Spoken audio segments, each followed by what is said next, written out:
होय रे भावांनो, आता 1 तारखेला अण्णाभाऊ साठेंची जयंती येते. लोक आता व्हिडिओ बनवतील, डीजे समोर नाचतील, गातील, धिंगाणा करतील.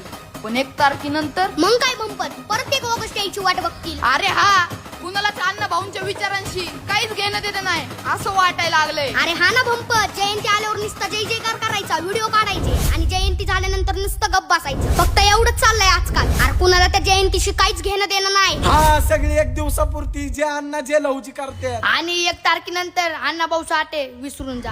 अरे ना, यांना समाजाची प्रेम आहे ना जातीशी. यांना पाहिजे फक्त प्रेम सोशल मीडियाशी. ना यांना अण्णाभाऊंनी केलेलं कार्य दिसना. नाही अण्णा लवची वस्त्रांचं बलिदान दिसना.